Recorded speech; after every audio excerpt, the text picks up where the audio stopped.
Hello, welcome. Thank you for joining me today for setting up QuickBooks. All right, we are going to double click this icon over here on my desktop. If you do not have QuickBooks, you can go to their website or you can buy it at a local office supply store.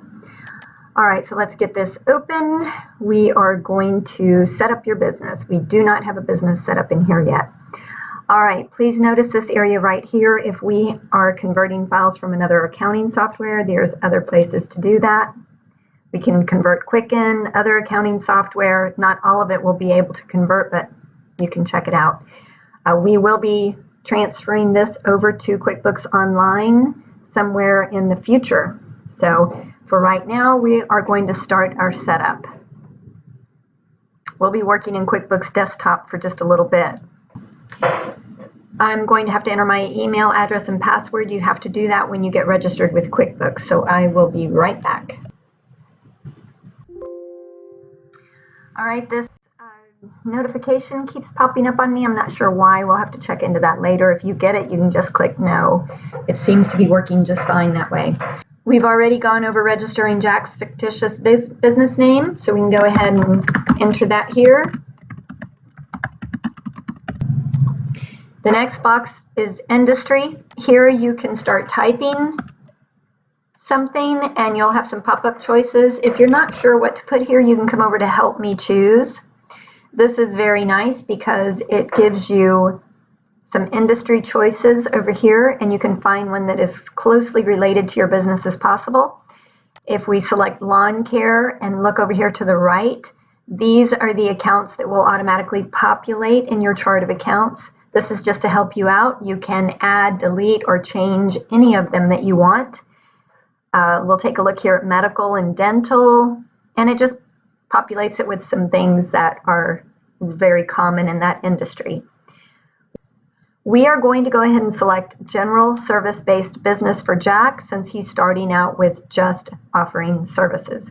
And it's going to give us sales and just a few accounts. It's going to keep the chart of accounts small, clean, and simple so that we can build on it ourselves. All right, so we click OK. The business type, right now Jack is just a sole proprietorship. Later he will bring on partners and he will form an LLC and even a corporation. So we have a lot to look forward to. It's going to be fun. We do not have an employer ID number yet. Since Jack is a sole proprietorship, he can use his own social security number for a while. We'll get into that a little bit later. The business address is just your street, city, state, and we're just making up a zip code. And the phone number, you can put that in there if you want to. It's down there where you can't see, and I cannot move this over. So on the bottom right, just know that there's a blue Create Company button. All right, we're all created. Now a box will pop up and say that we are set to go, or you're all set. Now we can choose some of these services. We're not ready for that yet. We'll cover those in other videos. So we are going to click this blue box, Start Working. We are starting with a clean slate. We are going to bring everything over from our manual bookkeeping system into QuickBooks. So our very first place to start is finding all of our open invoices to our customers. Those are invoices that have not been paid by them yet. And we need to find all of the open bills from our vendors, all of the bills that we have out there that we have not paid for yet. We want to go ahead and recreate them in QuickBooks so that we can work with them individually here in the future. I'm only going to cover a few things today. We will go over a lot more in QuickBooks a little at a time as we go along. Over here you'll see a navigation bar on your left, and you have one up here on the top. I'm going to close this one out so that we have more room. Let's cover a couple of tabs up here. We're going to be working with our lists today, chart of accounts, and the item list. We're going to be working with the customer tab in the customer center and the vendor tab in the vendor center. We've already gone over these. Let me show you this real quick. This is the area that all of your customers will be stored. This is what the card looks like we talked about before. Each one of the cards and each line here will have a different customer's name. Here is where you can find invoices, payments, all of the details that has happened with that customer. Also here on the left-hand side, every time you open this screen, you will have a list of all of your customers here, and the balance total here will be what is owed at the time you open up the screen. The same thing with your vendor center. All of your vendors will be here, and the balance that's listed here will be what you owe to your vendors at the time you open up this screen. And again, here's your ledger card for each vendor. This is what it looks like. All of their invoices, which we call bills, will be in here. So that leads to a good explanation. In QuickBooks, when we are charging our customer, that we will do that with an invoice. That's called an invoice. In our vendor section, when we are putting one of their invoices in our system, we call it a bill. That way we can keep the two separate. So in the vendor center, all of your bills will be in here. Okay, so now let's jump over to the list tab. We're going to look at the chart of accounts. You know what a chart of accounts is now, so let's just take a look at it. Here, this is the one that QuickBooks went ahead and populated for us. We will build and change from here. See the type? This is where it's going to go on the balance sheet or income statement. Either going to be a fixed asset, another current liability, equity, income, or an expense. Or we will have other eventually too. All right, so now let's take a look at the item list. This is where you create items to put on invoices and sales receipts. We'll cover sales receipts in another video, but every sales receipt and invoice has to have an item. I'll show you that here in a minute. QuickBooks did not populate any for us here, so we will be creating them as we go. All right, so let's get started. We're going to go back to our home page. We can just close this out with a little X. Now we want to go to the customer center and we want to add our first customer. Our first one is Mrs. Smith. There's no company name. We will put her in here as Mrs. Smith. Her phone number, all of this information as you receive it. Your street, your city, and we'll hit OK. We'll cover the other tabs in a later video. All right, so we have Mrs. Smith all set up. We will create an invoice for her now. All we had to do is go to New Transactions, Invoices, and here we go with an invoice. Her name already populates there because we had it highlighted in the Customer Center over here. The date, we need to make sure and put the date of the actual invoice. And we created that invoice on September 25th, 2016. Please be mindful of the dates in QuickBooks. It's very important because the dates that populate in QuickBooks date boxes are not always the right one. Please, please always get in a good habit of checking that date. Her invoice number is 1. That populated automatically under the Bill To section here. She doesn't have a PO number, and we're talking about terms in another video.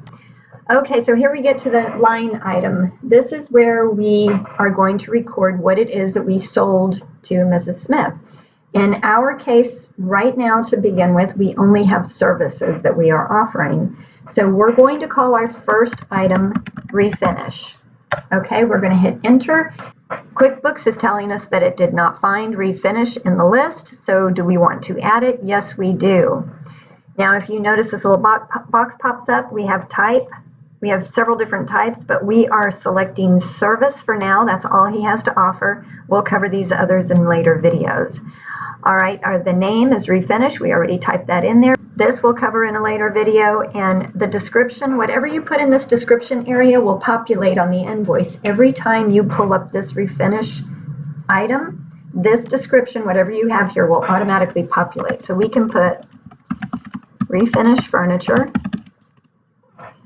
He is charging $60 per hour, so that's what goes in the rate box. I'll show you how that populates on the invoice here in a second. And the account, this is the most important part. This is what tells QuickBooks where to post that transaction that you're adding to the invoice. So if you're selling something to a customer, QuickBooks needs to know where to put it in the general ledger. Well, this is where we select the account from. We only have one income account. We're going to go ahead and put it in sales, and then we are going to jump over and change that to refinish sales. So we hit OK, and let's go ahead and do that right now before we forget. So we're going to come over here to Chart of Accounts, open this up.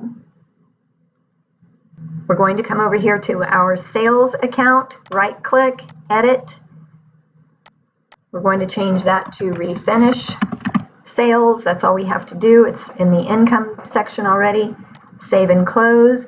Close this out with the little X, and then boom, we come right back over to our invoice. That's one really good feature about QuickBooks. You can go to different areas, close them out, and it'll bring you right back to where you were. Okay, so we have a quantity of 1. Now on Mrs. Smith, he just charged her a flat fee. He is not charging her by the hour. So we have to come over here and change this rate. If you'll notice it, let's say I put a 5 here, the quantity of 5 times the $60 an hour rate equals up to $300. See, it extended over here to $300. In her case, we want to change this quantity to 1, and then this is where we can override our rate and change that to $500. And now our invoice is $500. So see how that works? The $60 is just a default. It'll pop up there for you automatically just to help you out. And if it's different, you can override. We are done with this one, and we are going to hit Save and Close. It's down here on the bottom, just a tab. And now we have our $500 invoice in there. You can see the detail here. You can double click on this invoice to open it back up if you want to, and we close it back out. All of her payments will be listed here and any other invoices as well. See over here to the left, there's the customer name, and this is the balance that's owed to us at the time we open up this screen. Now let's go ahead and get the other customer in. That is Local Furniture Company. We'll put that name here. Contact there is Bob Brown. He's the manager. Phone number and other information. And then your street again. Okay. Again, we're going to go over these tabs in a later video. All right, so now we're ready to do a new transaction for Local Furniture, an invoice. The company name already populates there for us. The date is already there. You see how that happens? It does not record today's date. It records the last date that we used. So it's very, very important to pay close attention to the dates in QuickBooks. All right, the invoice is 2. It automatically calculates for us, and that is exactly the number that we used previously. The PO number, I believe, was 1548, and the terms we're going to cover in the next video. Our item is refinish. On this one, Jack spent 5 hours refinishing his dining room table. See how this populated up here for us? Here we can put dining room table and 8 chairs at a rate of $60 equals a $300 invoice. Okay, great. So we are ready to save and close this one. And now you can see we have $800 in accounts receivable. There's a couple of places we can pop over and look at. Chart of accounts. We can see the balance over there as well. I'm sliding this over so you can see it. So accounts receivable is $800.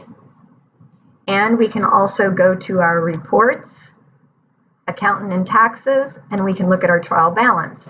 There's $800 in accounts receivable and $800 credit in refinish sales.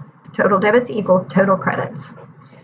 Okay, now we are going to we're going to come back to the home page, and we are going to add a bill, the $30 bill from, actually it's a $30 invoice from the local hardware store, but we're going to call it a bill because that's the way QuickBooks works.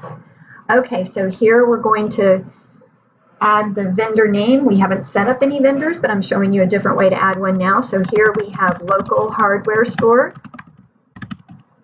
And it's going to tell us that we do not have that in the vendor list. So we are going to just do a quick add right now. If we had done setup, it would take us over to the other boxes that look just exactly like the customer center with the name, address, etc., etc. So on this one, we're just going to hand them a check. We don't have to worry about the address. The reference number and the date here. The date was 9/25. Again, we want to pay close attention to the dates in QuickBooks. The reference number, the invoice number was $400. The amount is $30. We're not going to talk about the due date or the terms. That's in a later video. Okay, our expenses here. Now, this is another very important thing. Whenever we talked about this before, QuickBooks is going to take care of the debit and the credit in the accounts payable account, but you have to direct it to where to post the other side of the entry. And in this case, it's $30 that should go to supplies.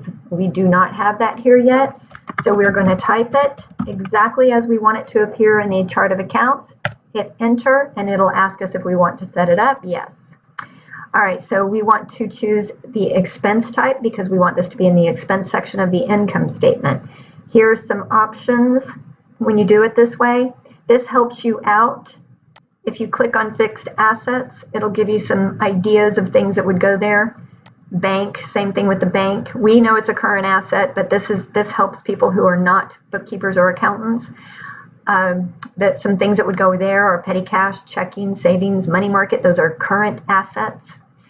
Then there's loan, credit card, equity. And then also notice here this other account type. This is the section that I like to work in because these are exactly how they are on the balance sheet and income statements.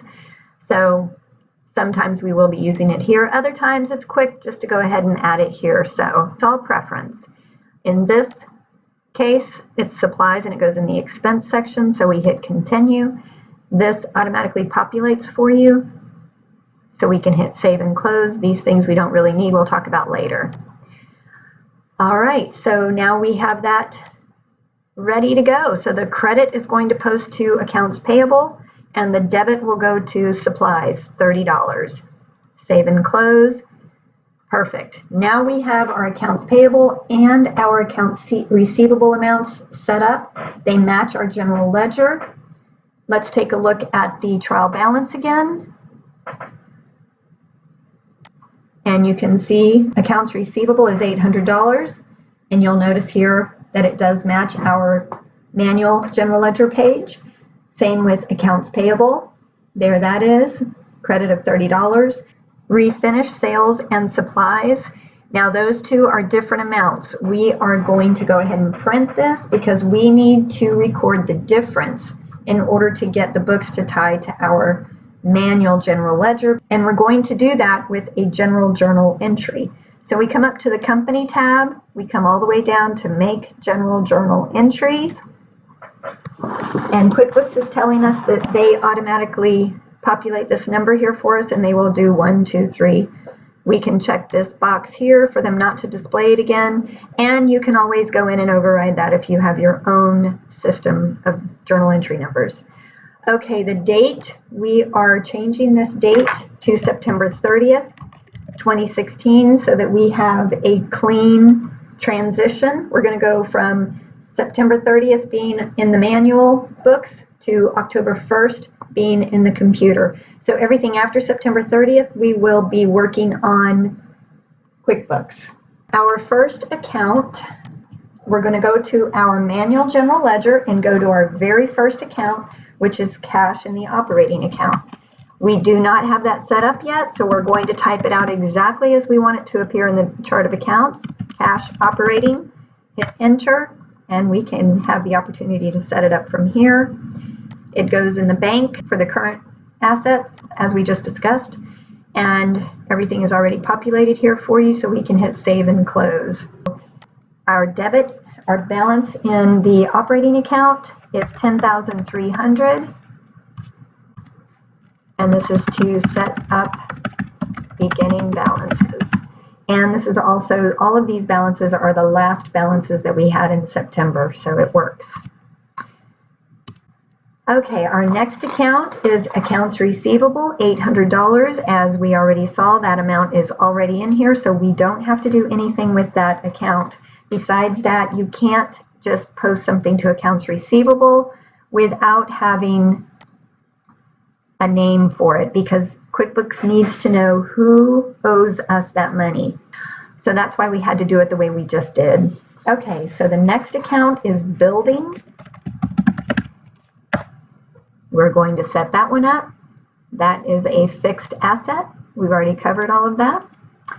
Everything's here for you, so we just hit save and close. Come over to the debit column. It's $26,000 debit. Okay, so our next account is equipment. We have to set that one up as well. More fixed assets. Continue. It's already there. Save and close. That account has an $18,000 debit balance.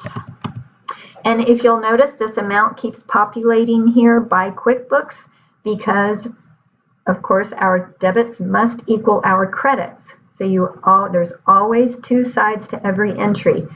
Total debits, you'll always have to have debits that equal your credits. Okay, so our next account is accounts payable, but we don't do anything here. Same as accounts receivable. The system has to know who you owe in order to get the bills into or onto the correct ledger in the vendor center. So we will skip the accounts payable and go to the next account. The next one is credit card payable. We can just set this one up. This is a credit card. Everything's here for us. Save and close. That balance is a credit balance of $100. Our next account is the note payable equipment. This one we could either put as a loan. I prefer to use these down here. It's a long-term liability because remember it's going to take more than a year to pay for. Everything is here for us now. Save and close. The balance in that account is a credit of $18,000. Okay. Our next account is owner's contribution. To set that one up, this is in the equity section. It's already there. Save and close. Our balance there is a credit of $36,000. Okay, our next account is refinish sales. Now we already have $800 in there. Our ledger balance in the manual general ledger is $1,300, so we have to just post the difference. That's a $500 credit. Now our next account is supplies. So in the supplies account in our manual ledger, we have $130. So we already have $30 in there from accounts payable, so the difference is $100. Our next account is utilities. There's a $200 balance in that account. That's also the last one. Now nothing else populates there because our total debits equal our total credits. And they have to in order to post this entry. QuickBooks will not let you post if your total debits do not equal your total credits. Okay, so now we hit save and close down here on the bottom right. You can't see that. I'll hit OK. And now let's go take a look at our trial balance. Now it looks exactly like it did in our past video, our last video that we saw a balance sheet and income statement for. We have cash $10,300, accounts receivable $800, building $26,000, equipment $18,000. Accounts payable has a credit balance of $30, credit card payable a credit of $100, notes payable equipment a credit of $18,000, owner's contribution credit of $36,000, refinish sales a credit of $1,300. Our supplies has a debit of $130, and utilities has a debit of $200. Now let's take a look at our profit and loss. It's called here on QuickBooks. I call it an income statement for a while. Again, we'll go over titles in a later video. Okay, we need to change our date range up here from September 1. Find nothing populated here because we do not have any activity posted here for October yet. So we're back up here to the date, 9/30. Click anywhere, and there is our income statement for the month of September, as we discussed already. Now let's take a look at our balance sheet. And we want this to be as of 9/30/16. And there it is. It looks exactly the same as it did. There's our total assets of $55,100. There's our total liabilities of $18,130, our total equity of $36,970. Those two equal $55,100. Our total assets equal our total liabilities and equity. Perfect. So we are all done. We're set up. We are ready to go forward October 1st with new transactions. I look forward to seeing you next time. Thank you so much for being here with me today. Please share my videos, subscribe on YouTube,